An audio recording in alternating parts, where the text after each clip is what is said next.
สาวติ๊กทีมงานเราได้เดินทางพี่น้องโอ้ยเดี๋ยวดีใจเนี่ยเพิ่นก็เอาข้าวเอาของกินให้อย่างต่างเนาะนี่มีโอ้ดอยครับน้องตัดวิดีโอฮะก่อนแล้วขอบใจเด้อมีอากาศออกไปทางพุ่นก็อย่าลืมติดต่อหาน้องสอบถามหาซื้อบุญนำเขาหู้มันอะไรแค่นั้นนะตามอยู่โอ้ขอบใจไล่น่ะถือว่าตอนนี้พาเข้าพานำของพวกเฮาก่อนป้าท่านพี่น้องเนาะนี่มีปลามีปิงซีนมีอันนี้เป็นของกินที่ทางเอื้อยสิ้นเด้เพิ่นประกอบมาแล้วก็เข้านำสปาอีพ่ออีแม่ก็ถือว่าไปกินข้าวกันนะแม่มากินข้าวนึงโอ้แม่เอาเงินมอบให้ชักแสนด้วยมื้อเช้านี้อีพ่อมอบให้แล้วก็ให้ตื้มโอ้โดยโอ้ยสาธุแม่เอ้ยขอบใจเด้อขอบใจนะแม่ที่ว่าเฮียมันก็น้อยเดียวนั้นเรียบร้อยไอ้น้องเวียดนะโอ้รถเซ้ยโอ้ดอกคุดกุบเลยเอาไอ้น้องเวียดเก่งไอ้น้องเวียดเนี่ยรอดบ่ขอบใจ FC ผู้มีน้ำใจแบ่งปันเหมือนฟ้าบันดาลให้สร้างรายการนี้มาสวยเหลือคนทุกข์คนจนหรือคนด้อยกว่าด้วยแห่งศรัทธาบุญนำพาได้มาร่วมทาง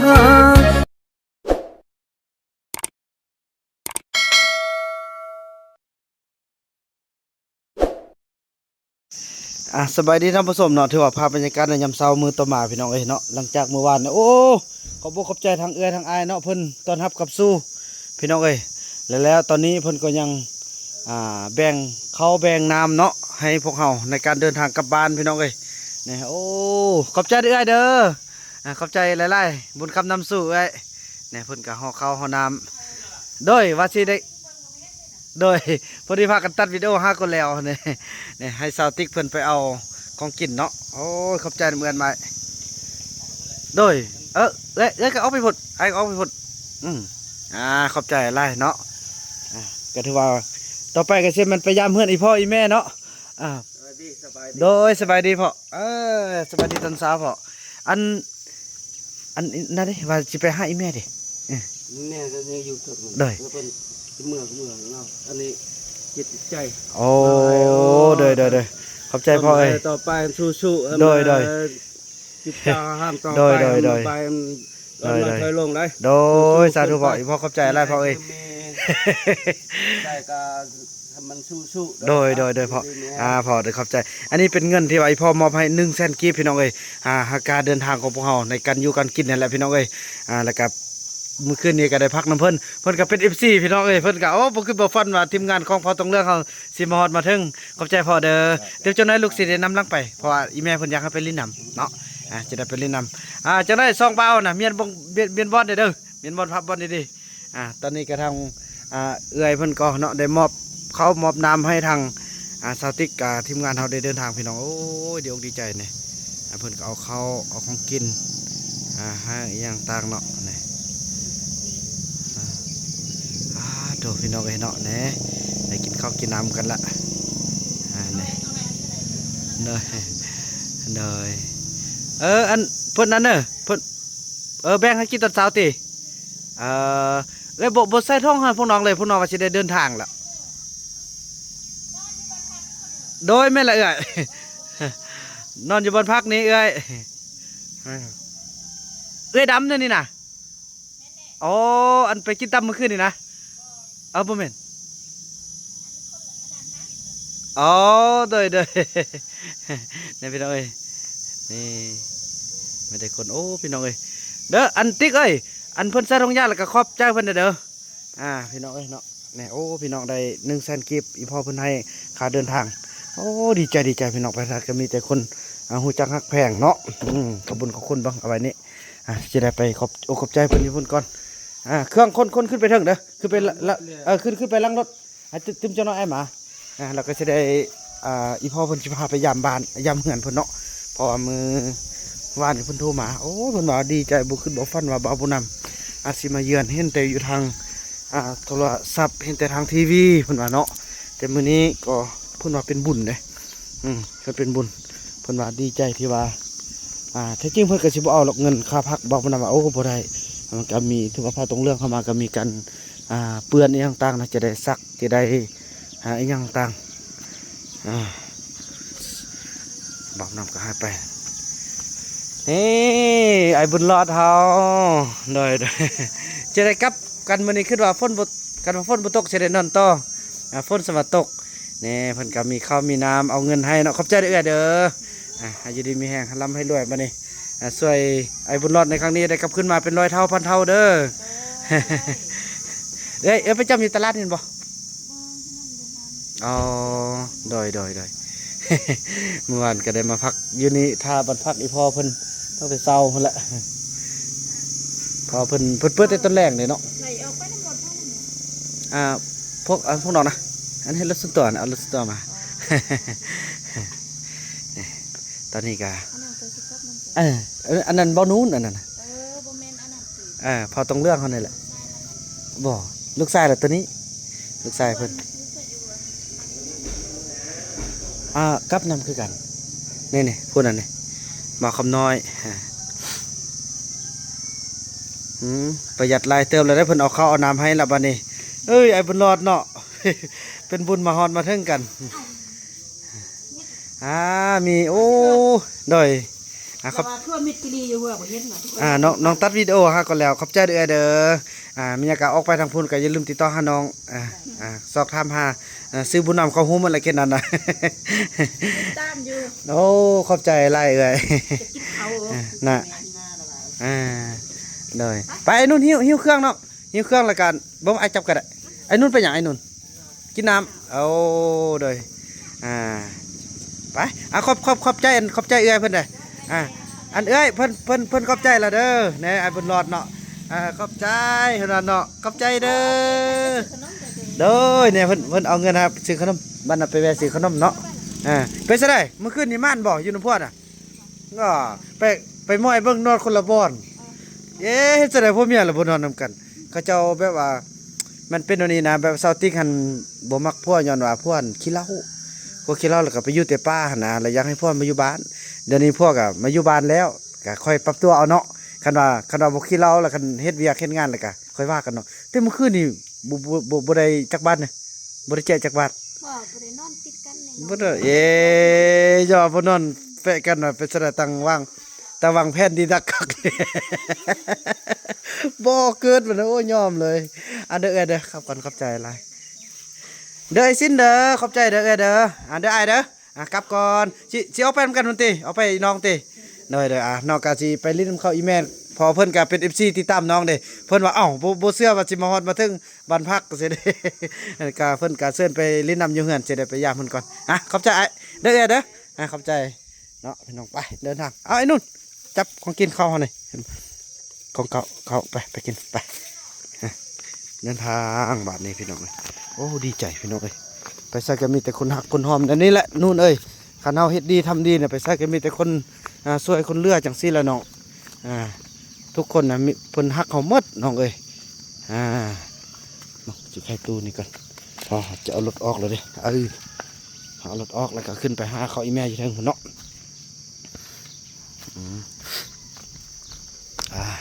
ถือว่าแท้จริงแล้วบ่นำบ่ได้ไลฟ์สดพี่น้องแท้จริงแม่นแต่คนหูจักหมดเลยพี่น้องเอ้ยเนาะไปพ่อเป็นสดาพ่ออันลูกสิได้นำลังอีพ่อไปเลยลูกบ่ฮู้เฮือนก็หรือว่าอีพ่อแล้วเวียกแล้วบ่ยังแล้วอ๋อได้เฮ้ยอยู่บ้านนึงปดเกือบเด้อยังเจ้าเครื่องเลย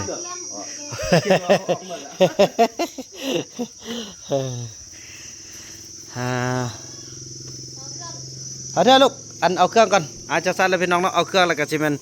เกี่ยมเดินทางขึ้นไปยามอีแม่เพิ่นเนาะแล้วก็พบกันต่อไปเด้อพี่น้องเอ้ยเนาะตอนนี้ก็พาสาวติ๊กพาทีมงานเฮานำก้นอีพ่อเนาะที่ไปกินข้าวกินน้ำน้ำเพิ่นเลยพี่น้องเอ้ยอันนี้คือบ้านนาแว่นมันบอกส สติกบ่ได้เห็นต้นแล้วเนาะโอ้มันขึ้นนี่มันอยู่เทิงอยู่ที่เนาะ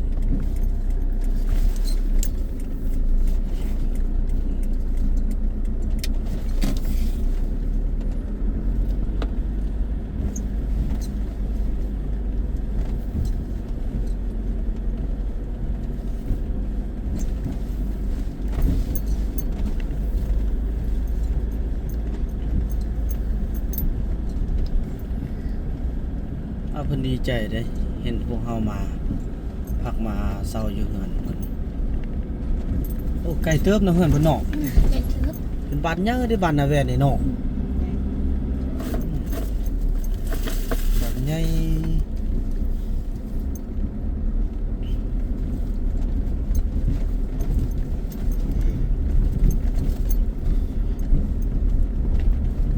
โอ้ขึ้นมาถึงอยู่เรื่อยๆเลย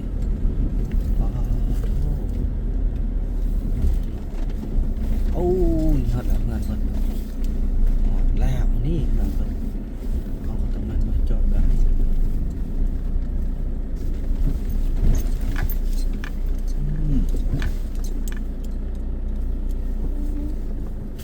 ไปลงบัดนี้ฮอดแล้วลูกไปลงพักผ่อนมันก่อนเอาขอนำในอีแม่เพิ่นพี่น้องเอ้ยเนาะ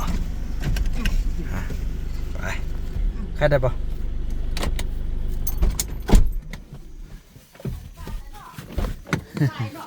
สบายดีแม่โดยสบายดีโอ้จังไดแม่ โอ้เฮือนบักใหญ่พี่น้องเอ้ยเนาะ บ่มาละมะ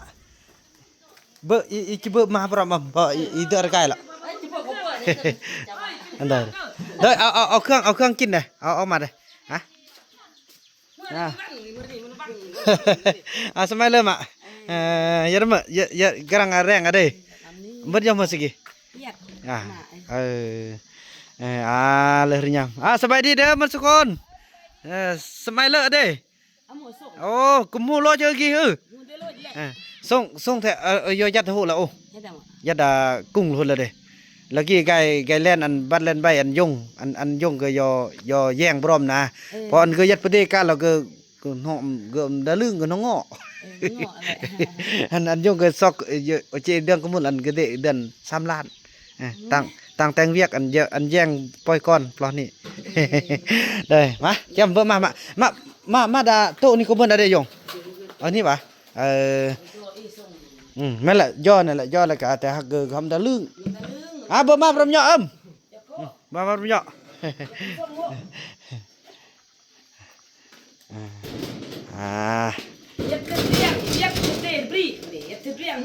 เนาะนึ่งเขาหรอกกูมูดิ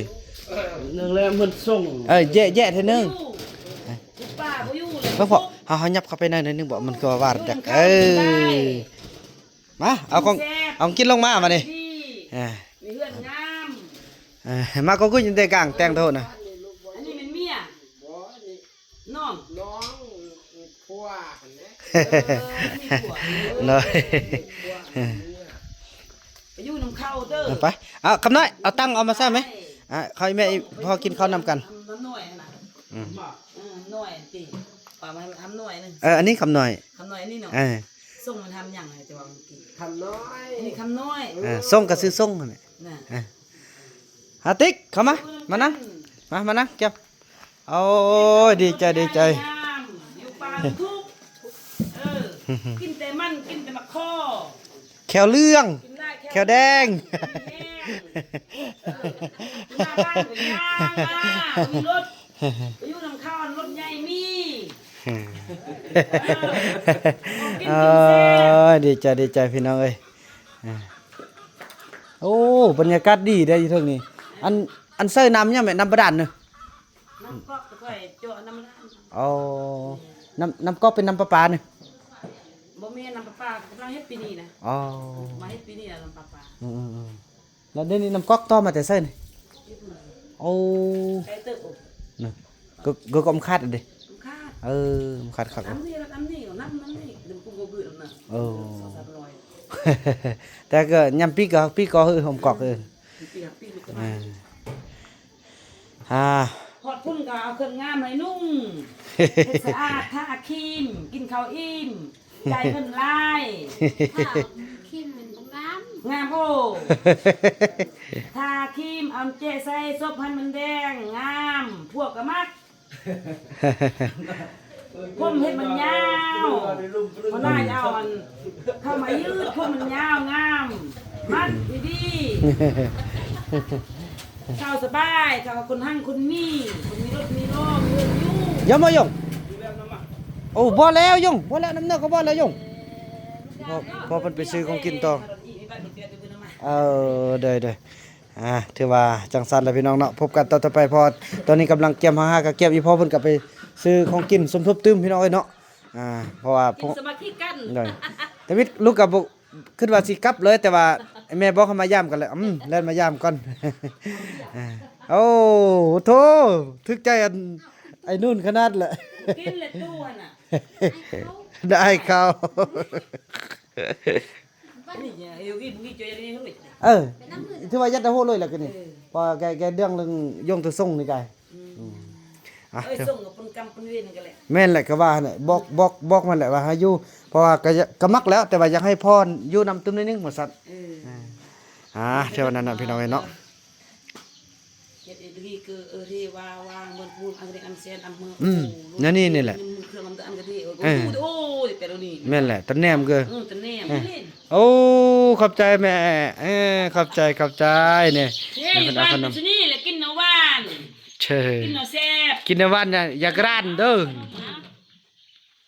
ขอบใจเด้อลูกขอบใจมันก่อนเน่ลูกขอบใจแม่ขอบใจย่าเด้ ใจยาแด้ทุก พี่น้องเนาะ นี่เราโอ้ย ถือว่าตอนนี้พาเข้าพานำของพวกเฮาก่อนป้าถ้าพี่น้องเนาะมีปลามีปิงซีนมีอันนี้เป็นของกินที่ทางเอื้อยสิ้นเด้เพิ่นประกอบมาแล้วก็เข้านำสปาอีพ่ออีแม่ก็ถือว่าไปกินข้าวกันนะแม่มากินข้าวนึงโอ้ แม่เอาเงินมอบให้ชักแสน เด้อมื้อเช้านี้อีพ่อมอบให้แล้วก็ ให้ตื้ม โอ้เด้อโอ้ยสาธุแม่เอ้ยขอบใจเด้อขอบใจนะแม่ อันนี้ ที่ ให้ ว่า ข้าวผู้ละ50ให้ลูกเลยบ่ หานำกันเลยก็ได้พร้อมนั่นได้ก็ได้บริหารนำกันล่ะโอเคถึกอยู่2 เซน5เนาะโอ้2 เซน5พี่น้องเอ้ยขอบใจแม่เด้อขอบใจแม่หลายๆเดี๋ยวว่ามาเด้อมากินข้าวกันมั้ยกินข้าวแม่มากินข้าวจังซั่นเลยพี่น้องเนาะพบกันต่อไปเด้อถือว่าเนาะถือว่ากินข้าวกินน้ำแล้วขอบใจอีพ่ออีแม่เด้อทางแม่บุญแล้วก็ทางพ่อทองเพชรเนาะก็ถือว่าโอ้เดี๋ยวดีใจพี่น้องเอ้ยที่ว่าเพิ่นได้อุปถัมภ์คำสู้มีเงินมีคำแล้วก็มีข้าวนำซ้ำปลาพี่น้องเนาะแล้วก็มีหลายๆอย่างที่เอามอบให้พวกเฮาในการเดินทางกลับในครั้งนี้ขออวยใส่พรในทางพ่อทางแม่ร่ำรวยเด้อแม่เด้ออย่าเจ็บอย่าเป็นรวยโดยรวยถ้าได้แห่งรวยขึ้นตึมเด้อ คือกันมันรับมันรวยมันได้รถ2-3คัน สาธุแม่ ได้ครับเป็น4 5โลเด้อ สาธุคันได้สำนั้นลูกจะมาปั้นให้แม่ตึมพี่พ่อตึมแก้มเดินทางกลับเนาะจังซั่นอันลูกจะบ่ได้เมียนเมียนสุอ๋อโดยขอบใจแม่เนาะเพิ่นกะหอมปากหอมคอกันพี่น้องเอ้ยนั่นแหละบุญอันบุญคือเด้อสิไก่เฮิบบุญปดปีใหม่เพิ่นล่ะพี่น้องเอ้ยจะได้มายามอีพ่อไปขึ้นรถขอบใจอีพ่ออีแม่มันสักคนขอบใจเด้อโดยนั่นว่าเด้อบ๊ายบายลูกกลับก่อนไปโอ้ไอ้บุญรอดก็สั่งบ๊ายบายแล้วไปขึ้นรถเลยไอ้บุญรอดนั่นแหละพี่น้องเอ้ยเด้อพ่อเด้อลูกกลับก่อนพ่อเนาะแล้วพบกันต่อไปพี่น้องเอ้ยแล้วมอนี้เฮาก็จะได้แวะเอาทางไอ้เฟื่องกันหน่อยนึงก่อนเนาะเพิ่นอยู่บ่ไอ้เฟื่อง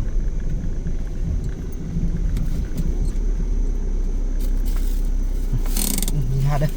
ไปเอาเฟื่องมาดูเอาเพิ่นกลับนะนี่แหละอันนี้ก็เป็นโครงรางพื้นฐานที่การพัฒนาด้วยพี่น้องเอ้ยเพราะว่าเราเล็งใส่ช่วยเหลือไอ้ทรงแล้วก็ช่วยเหลือวิถีชีวิตของไอ้เฟื่องเขา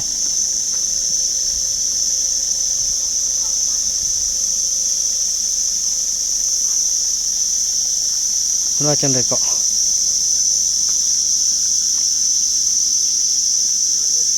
จะได้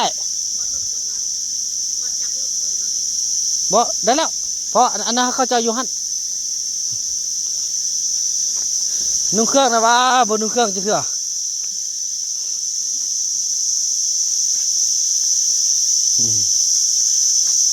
เดี๋ยวไปโอไปลมเพิ่นก่อนเนาะถือว่าเขาเจ้าน่าจะโอลมไปบอกพี่บอกน้องมั้งเหรอติฮะโอลมพี่น้องมั้งเหรอบ่พี่น้องเอ้ยเนาะแล้วเฮาก็ได้โอลมกันเนาะก็สำเร็จเสร็จสิ้นพี่น้องเอ้ยเนาะก็ถือว่ามีทางกัจจตังบานไปโอไปลมน้ำพี่น้องเอ้ยเนาะคือดังที่เดี๋ยวจะให้เบิ่งทางคลิปนึงเนาะพี่น้องตอนหนึ่งตัวเด็ดขนาดพี่น้องเอ้ยต่อสู้กันขนาดเลยเนาะก็ถือว่าสับกับตีซึกนะพี่น้องเอ้ยเนาะจังสั้นแหละเดินทางกลับการบาดนี่ไม่ใช่ยังไม่ใช่ยังแต่คำน้อย คำนายใครไหมยับกันเครื่องเนี่ยเอาไปทางล่างไหมเครื่องเนี่ยนะมันยังบ่เปียกฝนบ่ตกนะจึงนั้นมันนั่งยากขนาดโอเคไปแก้มโอเคได้แล้วมานี่เดินทางกลับกันพี่น้องเอ้ยเนาะก็ถือว่าถูกต้องตามระเบียบกฎหมายถูกต้องตามที่ว่าทุกอย่างละเนาะก็ถือว่าโอ้ลมกันไปที่เรียบร้อยจังสั้นแล้วพี่น้องเอ้ยเนาะกลับบ้านพบกันตอนต่อไปพี่น้องเอ้ยไปตลอดปลอดภัยเนาะโทรให้แสดงพี่น้องเอ้ยทางสิรอดอยู่หวังบุญรอดอยู่วะขอให้บุญรอดเด้อผ่านมาเมื่อกี้นี่แห้งยากเนาะมันนี่ลุยเต็มที่น้องเอ้ยรถทำมันรถโบแมนรถโฟนะก็มันใส่ฝีมือล้วนๆโอ้โถติดให้โอ้ย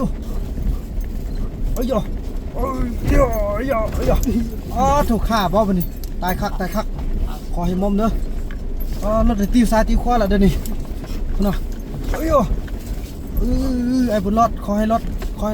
มีบุญรอดอยู่นี่แล้วทุกพี่น้องรอดเด้อ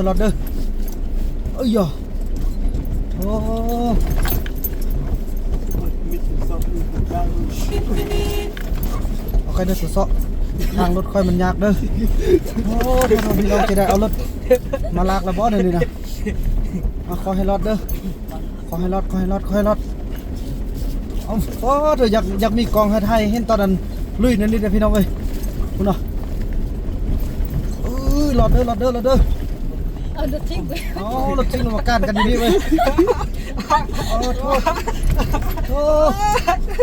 โทษรถจักรกมีบังฮาริเข้าก่อนเข้ามาฮอดพุ่นละคุณเนาะรถนั้นฆ่าแล้วพี่น้องเอ้ยโทษเอาถอยรถเข้าก่อนคำเลยหัวบ่ฮาลิรถเข้าในนี้ก่อนเนาะเด็ดพี่น้อยมันลิกรถกระเจ้าพอรถกระเจ้ากำลังออกมาพี่น้อยเนาะไปนี่หาเลย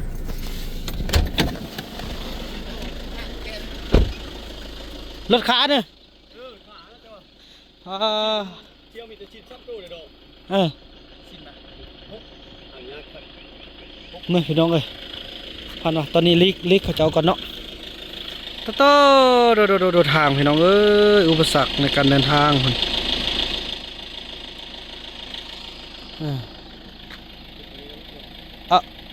รถนั้นมาบ่ได้เท่านึง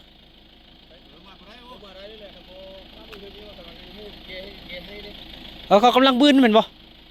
กำลังบื้นตี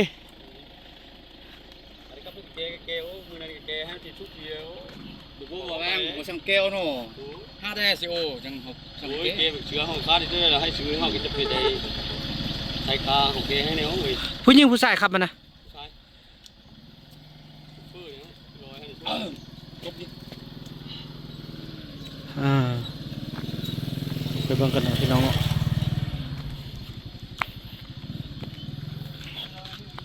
ก็เห็นอันตรายได้ต้องใส่มือเท่านั้นแหละพี่น้องจึงจะได้เนาะ ถ้าบ่ใส่สีมือนี่บ่ได้นั่นนี่นะรถบ่มีโฟนะพี่น้องรถมีโอ้ยฮะขนาดคนก็ยังสิล้มละ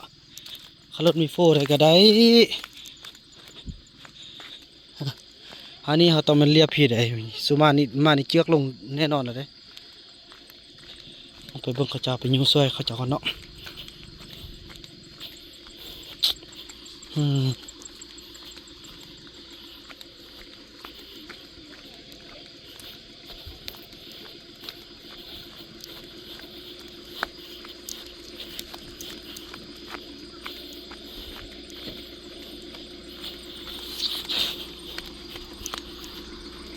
อายงก็ได้ยินข่าวว่าที่นี่เขาป้าแล้วโอ้ยตายไปอยู่มือเดียวกับเป็นมะลุอยู่หยาแล้ว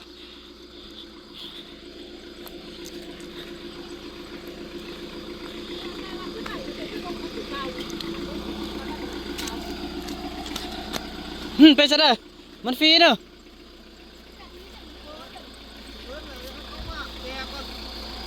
เคลื่อนสายคาปงนี่วะ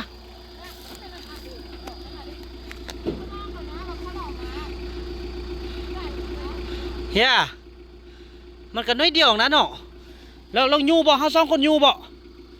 เขาสองคนอยู่แล้วเราบึ้นไปเดียวเฮียหรือว่าให้รถซิ่งกันจ้างรถซิ่งของแกเลยบ่เนี่ยรถซิ่งเยอะนะฮะ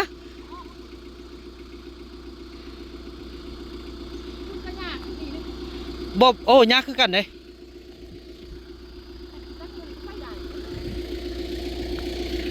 มันกะค่าปงนี้เนาะโอ้รถตั้มเด้พี่น้องเอ้ยถอยก็ถอยบ่ได้แล้วเนอะ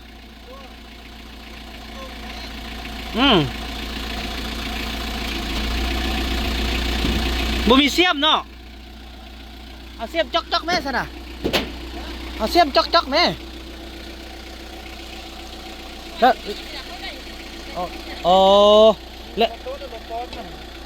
แล้วแล้วเข้ามาแล้ว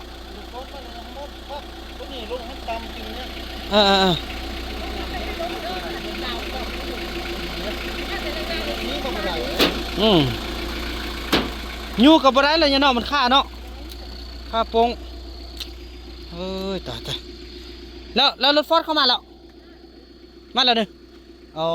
บุกใกล้ที่อยู่บ้านนี่สนานรอรถฟอร์ดบ่กันเนาะ ไปอันนั้นเอาไอ้เฟืองมายุ่นบ้านพ่อตรงเรื่องน้ำพี่น้องเอ้ยเนาะก็ถือว่าทานรถฟอร์ดก่อนพอมันคาปง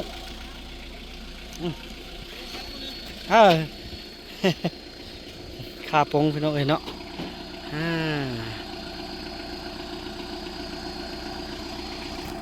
โอ้สบายดีไปซะได้โอ้โดยได้ติดตามอยู่นะขอบใจเนาะถ้ารถฟอร์ดปั๊บมาเลยวะล้างไส้นะเดี๋ยวเอารถฟอร์ดปั๊บนิดนึงก่อนเนาะไอ้น้องเวียดเฮาพี่น้องเอ้ยโว้ไอ้น้องเวียดเฮาไปแล้วไอ้น้องเวียด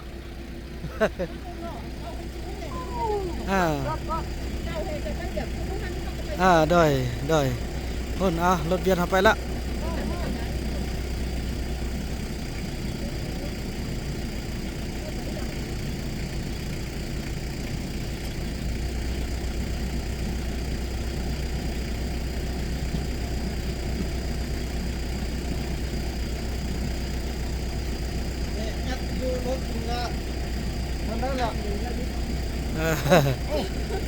เรียบร้อยไอ้น้องเวียดนะโอ้รถเซ้ยโอ้ดอกคุดกุบเลยเอาไอ้น้องเวียดเก่งไอ้น้องเวียดเนี่ยรอดบ่แล้วนะพันพุ่นแล้วเนาะเครือบมันก็ขนาดเนาะเอาบาดนี่ไอ้น้องเวียดนี่คักไล่ไม่ได้ให้พอตรวจปั๊บลงมาก่อนชนรถฟอร์ดนี่เพิ่นก็สิปรับไปแล้วเนาะได้พี่น้อยเอาเพิ่นปรับก่อนเนาะมาบ่ได้น่ะมามื้อวานนี่เลย นอนซะ นอนอยู่อันบ้านพักอันลีเนี่ยก็ สมดี โดยพี่น้องเรารถเพิ่นปรับก่อนเนาะเราจึงได้กลับพี่น้องเพื่อความปลอดภัยเนาะถือว่าอันนั้นพี่น้องรถคันนั้นก็ไปได้แล้วเฮาก็สิออกไปก่อนเพราะว่าเขาเจ้าว่าคันปรับแล้วยานมันสิอ้วยเนาะยานมันสิบ่อันนั้นนะแล้วรถคันนั้นก็ไปได้เฮาก็สิไปก่อนพี่น้องเนาะกลับก่อนเด้อคันบ่ได้แล้วเฮารถฟอดดึงเอาเนาะพี่น้องเนาะเอาเลยบาทนี่รถไอ้น้องเวียดกับไปได้เฮาก็ไปได้คือกันแน่พี่น้องเนาะ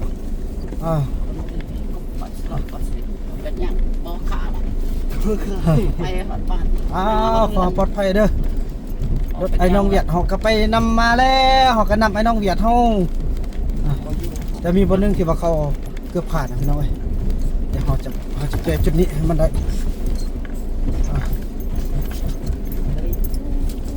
พี่น้องคือว่าตีเนาะนี่นี่ตลอดปลอดภัยเด้อบนนี้เด้ออันตรายเด้อบนนี้ทุกคุ้งพงเลยโอเคโถยังบนนี้เป็นอ่ะมันทางเดียวนี่มันจะนั่นโถโอ้คุ้งบัดนึงเนาะตำเอิกมันกึกเหนื่อยพี่น้องต้นสาดรถเฮ้โถมารอดละพี่น้องเอ้ยก็ยังบนนึงบอกแต่ชิมมันเราที่เนาะมันเอารอดนะโอ้พี่น้องเอ้ยยากขนาดอยากจะสู้เพื่อพอต้องเรืองครับพี่น้องเอ้ยเนาะจะซ่าเลยพี่น้องเอ้ยเดินทางพบกันตอนต่อไปเนาะพี่น้องเอ้ยแล้วมาฮอดนี้บ่าวบ่นำก็เห็นสิ่งหนึ่งที่บ่าวบ่นำปรารถนาและก็อยากได้ที่สุดนั่นก็คือผักตบเนาะอันติดกับบุญรอดยินท่าเด้อเจ้าจะลงไปเอาผักตบพี่น้องเอ้ยเอาไปใส่อ่างกบพี่น้องเนาะแน่ค่อยละซอกเจ้าเอาแท้เอาว่าแม่นเนาะแน่แม่นแล้วไปเอาลูกไปแพร่ขยายเบิ่งบนเอาบนมันงามเด้อเด้อนี่มันงามนี่แหละผักตบแม่นแล้วนี่แหละพี่น้องเอ้ยแล้วบัดเนี้ยมันจะออกเป็นการเนี้ยเนาะ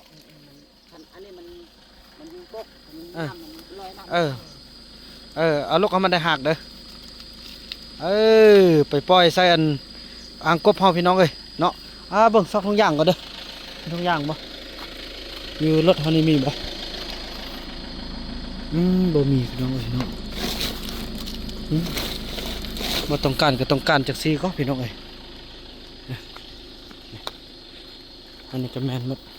พักกันจ้องบ่ถ้าเอาไปแล้วเนาะพักกันจ้องมันบ่ทนเนาะเอาผักตบนี่แหละ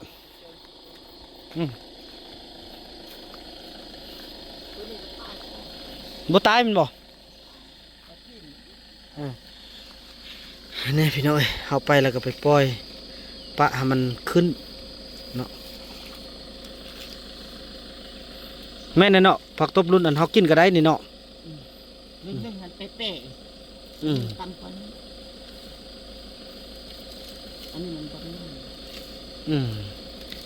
บุขึ้นบุฟันหน่อยสิพบบ่พอแล้วเราตีสำนี่แล้วเนาะไปพอละ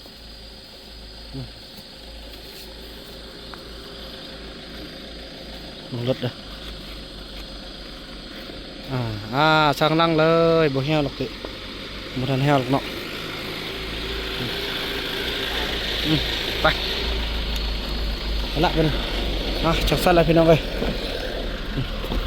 โอ้รถนี่เท่คักเนาะว้าโถคักขนาดนี่ว้าโถรถนี่จ้าคักขนาดเลยนี่แหละอยากให้พ่อต้องเรื่องเฮาบุกบืนแล้วก็มีเงินซื้อรถแบบนี้แล้วมาใส่น่ะที่นี่ก็ไปตั้งสมันเนาะให้นุ่นหาเงินหลายๆเด้อมันได้ซื้อรถแบบนี้เด้อปักอันนี้ฮะก็อันนี้มันเคยเอาเนี่ยเอาลูกเคยป่ะจังสั้นแหละพี่น้องเนาะถือว่าพบกันตอนต่อไปพี่น้องเนาะในที่สุดพวกเราก็ได้เดินทางมาฮอดหมู่บ้านเผาต้องเรืองเฮาแล้วพี่น้องเนาะด้วยความตลอดปลอดภัยทุแต่รถก็คลึกข้างๆคุณพี่น้องจักทึกมันยังหั่นแหละน่าจะเป็นบันไดนะไปพอมัน มันน็อตเฮียบ่อหยังต่างเพอมันคือว่าแล้วพี่น้องเอ้ยมันคุมไล่เนาะทางโอ้กว่าสิผ่านมันมาได้พี่น้องเอ้ยไปฟังนำกันว่ามันเกิดหยังขึ้นคันบ่เป็นระบบเครื่องจักรก็บ่พอหายเนาะพี่น้องเนาะฮอดแล้วสิได้เว้านำบักยงก่อนมันได้เนี่ยว่า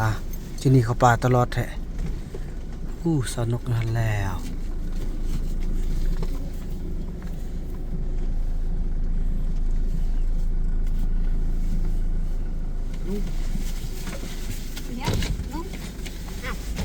ไปลงมานี่ cấp cân là một lượt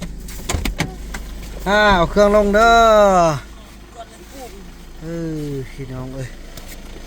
เครื่องไฟเข้ามันออกลงมันมัดเด้อจะได้ไอ้คำหน่อยโชคดีทั้งไปทั้งกลับเอาเจ้าเนาะนี่ไปทางดูรถเครื่องออกมัดเด้อจะยินดังทางนี้บอกพี่